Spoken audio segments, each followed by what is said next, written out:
Hello, everyone. Welcome to Reflections on Music and Nature. I'm really happy to be joined here by Megan Roth, who is the artistic founder and artistic director of Calliopes Call, and Evangelina Leontes, administrative director. Did I get your name right there?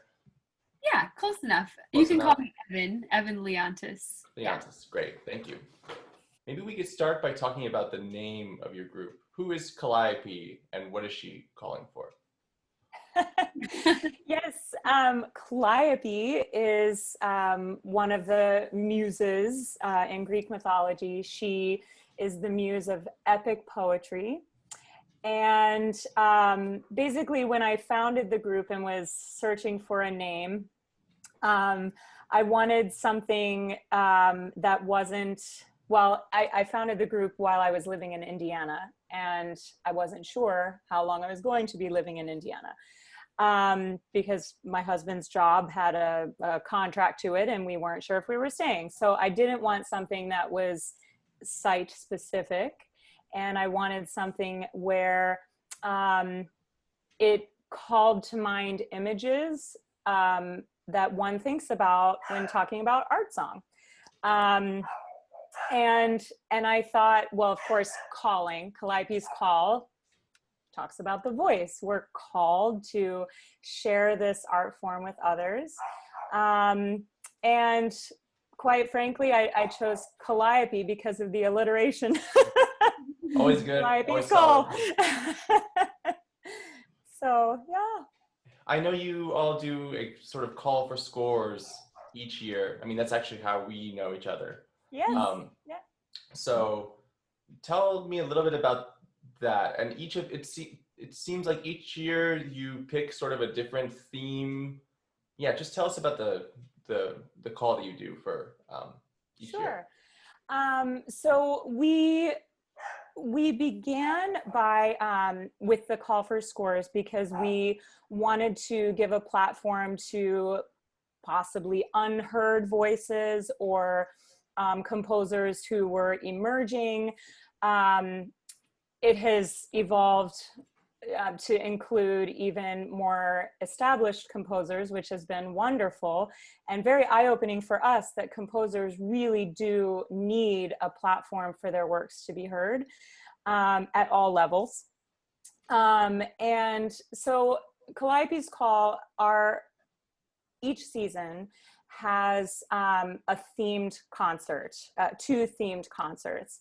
And so, yes, the call for scores evolves depending on what our theme each concert cycle is based around. Initially, the first call for scores was finding works by female composers that set female texts. Each time we come up with a theme for our season, we realize we struggle with finding an assortment, a wide assortment of music that we can offer that we are easily able to find, through searching. And so, so that's how we came to launch the call for scores. And some seasons we've held 1 call for scores. For this current season, though our spring program has been postponed, the nature of this season being more on current issues, we realized we need to hold 2 call for scores to make sure that we are reaching as far a base as possible for composers to submit. And we wanted texts that were current, if possible. As relevant as possible. So yeah. For both the Sounds of Unity was our fall program, working on voices for equality for minority groups. And then, of course, the program in which your work will be heard, Ryan, There Is No Planet B. So Great. Now that other theme that you mentioned before the No Planet B, that was that the last theme, right? Yeah. Yes, that was our fall theme. It was, the idea was just to promote equality and unity and giving marginalized populations a voice. So we ended up, I mean, we got like 40 submissions or something to our call, so many wonderful, wonderful pieces. And we picked 5 winners. And then we also had, we were, the kind of seed for that concert was we were a part of Juliana Hall's march across the US of her piece that was written to promote equality for women. And so we wanted to be a part of that march because she was getting performances scheduled in all 50 states. It was very exciting march across the country with that piece. So we knew we wanted to do that, and then we decided to make it sort of a program focused on equality for all people. And so we had the 5 winners. So like I think one of the other ones we sent you was a gay composer, and it was his own text about growing up and coming out in the South to a conservative family. And then the Come My Tan-Faced Children is about equality for people of color, and et cetera. We had a whole wide range of music focused on basically social justice, equality kind of stuff. Wow, that's very beautiful. And then we would hopefully be hearing as well this year the No Planet B concert that was supposed to happen in May, and I would have looked forward to hearing that in person. That will happen that will be postponed and happen some other time. Hopefully January, maybe. We'll see. Hopefully January, fingers crossed. Hopefully January, yes. We have a responsibility as people that program music and put on concerts to, we've been talking about just, representation in the music that we choose to program. And if you just, keep programming the same old stuff, you're not furthering any dialogue or showcasing new voices. And so that's really what we try to do and seek out. And that's the Call for Scores is so great because we just get, music that we never would have come across otherwise. So it's really been really cool. And I'll just add that with the No Planet B concert, so as Evan said, we're just getting our feet wet in terms of how can we structure our organization to have a stronger voice in these issues that we care so deeply about. And with programming music, that says something in and of itself. But with No Planet B, one of our artists, a soprano, Sonia Tangblad, is an active person on the scene in climate change. She co-founded, I believe that's correct, co-founded the East Boston chapter of Mothers Out Front. And she blogs and speaks regularly, goes to protests regularly. She's heavily involved in climate change.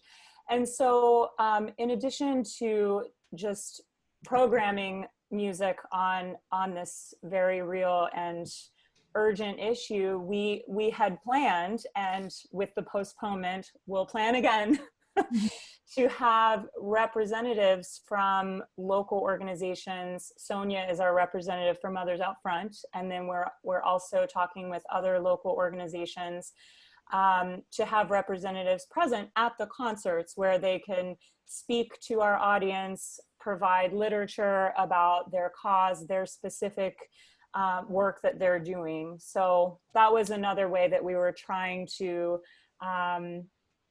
be more active. Some education part of and not just the concert, but also a piece of sort of educating, which is, an experience for us, but should be interesting. Yeah.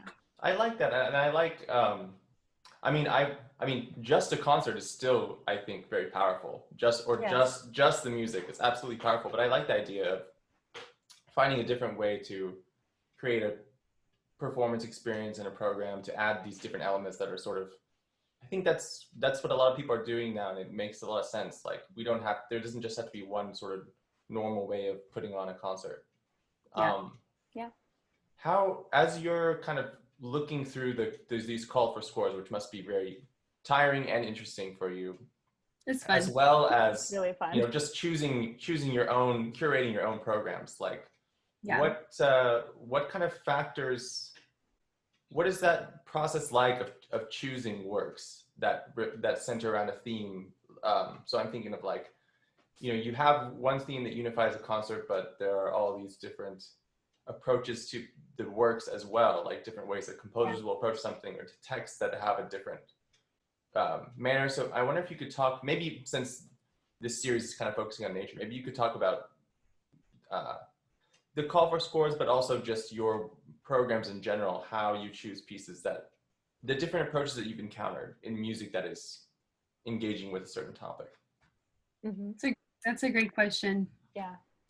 I'll go first. So with choosing the music for No Planet B, we, like Evan said about Sounds of Unity, there's often already one, maybe two pieces that are the seed that from which we then expound to figure out what else will complement and go with that work well.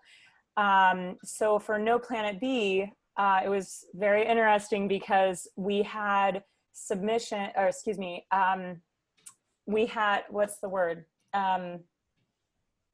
We had two composers donate Commission. new work. Yeah. Thank you. Oh, Commission. right. Yeah, I noticed that. Donated new works. Yeah. Quarantine brain. Donate new works for which we didn't know what they sounded like, because they were being written right. as we were cultivating this whole program. So our impetus then was really about variety of texts, because with both commissions we all worked together to select the texts, but which were all, well, one composer is writing a 3-movement work on very current texts. So 2 poems by a British poet and an Irish poet that were published in a collection of poetry specifically about climate change. And so we secured rights to be able to do that. And then the other poem was an excerpt of Greta Thunberg's speech to the UN. So all very current. And so with looking at the call for scores pieces, we were looking for other texts that would complement that and also showcase the many issues, sub-issues within climate change. So for example, one piece by Andrew List talks about the decimation of the bird population and how we're losing some of the species there. Evan, do you want to? Yeah, well, I was going to say, yeah, I think we look for like a well-rounded variety of texts, like you said, variety of subjects, but also variety in like musical colors, and because ultimately we want a program that's going to be engaging and entertaining and, you know, make people think, but also have, you know, really beautiful moments. And, you know, we always have to keep our audience in mind also. So I always am listening to see, I mean, honestly, Ryan, your piece had such a unique, I remember listening to it, I was like, wow, this is a different sound. And that was so cool. I love it when we come across something, because you get some stuff that it kind of sounds the same. Oh, sure, a lot. Yeah.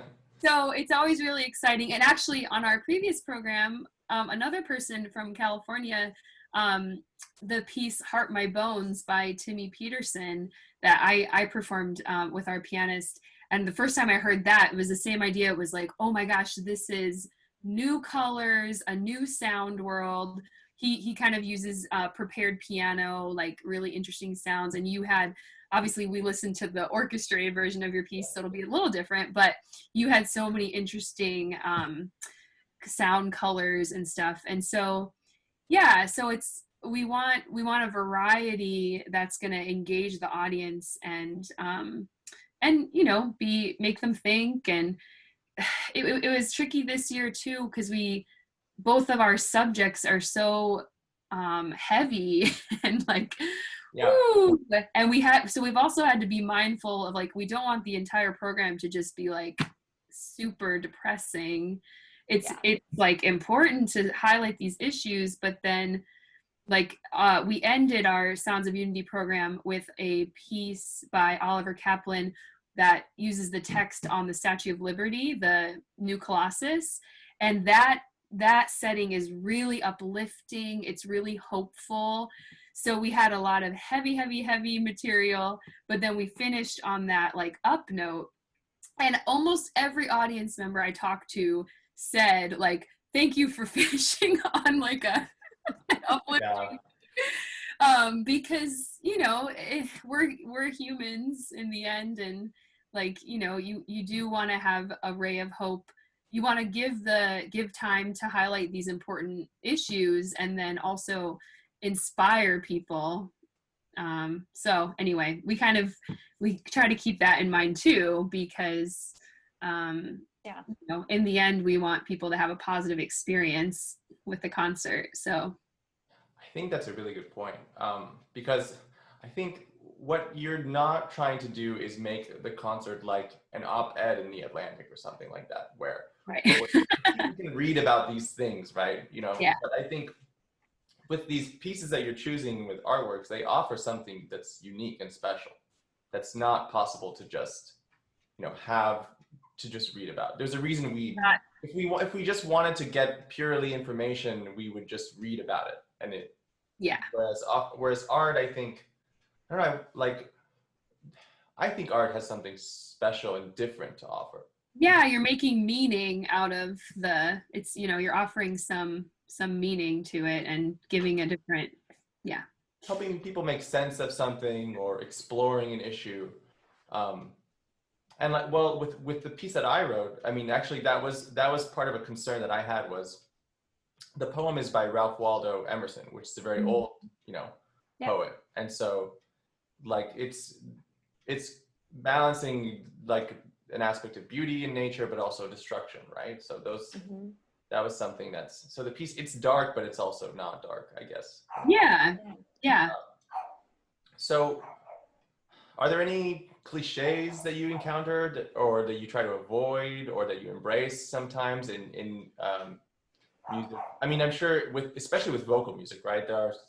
There's plenty of cliches of the way that words interact with text, and I'm sure you found a few in my piece as well. So I'm interested in I don't think so. that idea. That's an kind of a fine line sometimes. Yeah. What were you gonna say? I was just gonna say that's an interesting question. I'm trying to think of a specific example of if there was something in the fall program that struck me that way. Well, I feel like I think composers, you know, text painting can be such a powerful, you know, tool, but if it's not, it can be done in like a cheesy way too. So sometimes that's like a fine line, I guess. Is that kind of what you mean? Like I think vocal writing is hard because of that, because you do have the text, and so you do want to use it creatively. But I think writing for the voice is hard too. I think I'm terrified of writing for the voice. if you don't have much experience singing, I think it can be really, really difficult. And so I'm aware of that. I'm aware of the difficulty that composers can come across, and I'm sympathetic to that. But we do have to. We're also like, what do I want to actually perform? Absolutely, of course, absolutely. You guys, you're the ones. Yeah, you need to make decisions and do something worth your time to learn. Also. Yeah. So that's definitely a big element in our in choosing the music. Is it vocally, you know, accessible and. Yeah, and I think any cliche we might have come across, to reiterate Evan's comment, if we can envision that we can sell it in a meaningful way and it not come across humorous if it's not meant to be humorous, Yeah. then I don't think it's something that would keep us from selecting a piece. But truly, this was, I'm newer to the group, so I've participated in 2 of our call for scores judging, and really we end up with, we wish we could perform 12 of them. You know, we end up with so many great options, and then we have these long phone conversations where we try to figure out what's going to go together, how much time do we have. You know, we inevitably have so many great options, which is really wonderful. We feel very lucky to get so many great submissions. So it's pretty. And yeah, and we tell the composers, even if your piece isn't selected, because we can't make our concerts 3 hours long, no one would come. Nobody wants that. So even if we can't fit their piece into that particular program, if something is, you know, we're really grappling with a piece and we really want to program it, but perhaps it's too long in comparison with the other things that we're already thinking of selecting, then we earmark it and we say, okay, we are going to perform this at a future concert. And we've done that already. One piece that was 30 minutes that we got for our very first call for scores, and we loved it so much, but that would have taken up half of the program. And so we dedicated a different program to it the following season, actually. It's a nice thing about running your own ensemble. You can do that. You get to do Yes. that. If you want to, just do another concert with the piece, right? That's right. Yep. Yeah. Maybe I will go ahead and play that piece now from the Equality concert by Dunphy. Melissa Dunphy. The Dunphy. Okay.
Was there anything that you wanted to mention about that collaboration? That was this very beautiful, very powerful piece and text there. Yes, sure. I don't know if you're familiar or if you caught on to that text or not, but Melissa Dunphy, actually the composer, she, the text is originally a Walt Whitman text, Pioneers, Oh Pioneers. And she made some substitutions to the text in order to fit for, she initially wrote that piece for a festival in honor of the Black Lives Matter movement. And so she altered the text, which was fascinating because Walt Whitman was racist and did not believe African Americans should have full citizenship rights. So I thought that just the statement of the piece itself was phenomenal. And she had a great note at the beginning of the score explaining this, you know, why she had chosen the poem and why she had changed the words to "Come, my tan-faced children." And this was another one. I just remember when I heard it, I was just like, oh my gosh, this piece is so powerful, so beautiful. And it was, and then our soprano, Kayla McDonald, just like the first time she sang it in rehearsal, we were just like, oh man, this is so great. She did such a beautiful job interpreting it. So that was really exciting. And I'll just add, that was the first time that one of the pieces, one of the submissions, we didn't have an artist that could have sung that piece. We needed an African-American artist to sing that piece. And we didn't want that to stop us from selecting it. So we paused on announcing the winners so that we could put out a call for auditions so that we could find someone that could come and perform that. And then actually, then we were able to select an additional work that we felt, well, actually this should be sung by an African-American woman as well. So we were able to invite Michaela in a broader space too, and not just come and sing this one piece, but no, she's going to join us on the whole program. So we try never to let things like the artist roster for that particular program inhibit us from selecting a really worthy piece. Yeah, because we typically have the performers picked out first, so we kind of know, oh, we have this voice, but that in that case we were like, we have to include this piece. So it was neat. Yeah. That's even great. For your piece, Ryan, we talked about I mean, I play the violin. Could we get a clarinetist? Could we find some smaller ensemble and present Ryan with an option? And, you know, because we loved your piece so much. So thank you for agreeing to write it for just piano and voice. Oh, that means a lot. I'm happy to do it. It's handy to have that piece in a piano soprano version anyway. To get more performances out of it, I'm sure. Yeah. The last thing I'll ask you about, I mean, there are so many issues now, it's kind of a weird word, and an increasing urgency for us, like we were saying before, to think about what is our role in kind of, what is our place, you know, and how can we do our own small part, whatever that might be. So as artists and as singers and as musicians, we talked about highlighting issues and we talked about representation. Those are all super important things. What do you think music can provide and singing can provide that other mediums of expression don't? That might be kind of a big question, but I'm interested in what you think. It is a big question. I mean, the obvious thing, you know, music provides so much comfort and catharsis and kind of a way to process feelings, I think. The Sounds of Unity was definitely that for me as a performer in that program. It was incredibly cathartic. And actually the year before too, I had sang a piece with text by Anne Frank, and it was during the time when Trump was like closing the border and the immigration crisis and all, and singing that piece at that time and sharing those words was incredibly powerful. So I think it provides, for me personally, it provides a way to like process the intense emotions I'm experiencing, by everything going on in the world, and just a way to process them and share them with other people in a way, in really the best way that I personally can. Mm-hmm. I think for audiences too, to experience these texts in this way, what you might call a cliche, I think the audience doesn't always experience it that way, because they're not seeing the music. They're just receiving it in the way it's being delivered. And so some more difficult topics, I think presenting it in this way through art song maybe helps spark conversation that between people that wouldn't otherwise happen, or wouldn't perhaps start off in a place where both parties can be open and listening. Yeah, maybe encouraging dialogue that wouldn't necessarily happen naturally, or without that instigation. I've received so many emails after concerts where people take home their program and they really sit with the texts, and then they write me and they want to talk about it, and share their experience of especially if it's an older poem. I've sat with this poem for so long and I never thought of it in this way, but because of how the composer set these words, it made me think, XYZ, and that's been really special for us, and just reinforces that this is a genre that is needed and that people respond to. Mm-hmm. I totally agree. I feel I can say that I've had that experience myself personally too, after listening to a vocal concert where, I'll take the program and, I'm not a huge poetry buff, but I really enjoy sitting with the poetry after a concert like that, and looking at it in that way. Is there anything else that you all want to say before I let you go?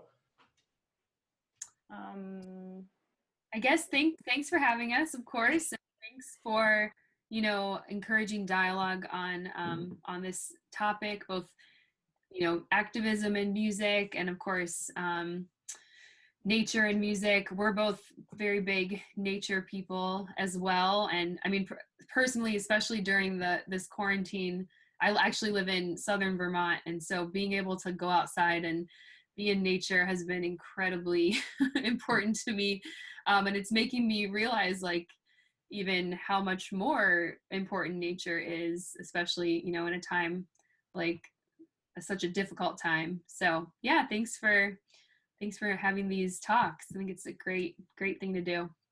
Yes, absolutely. And we will have our No Planet B concert.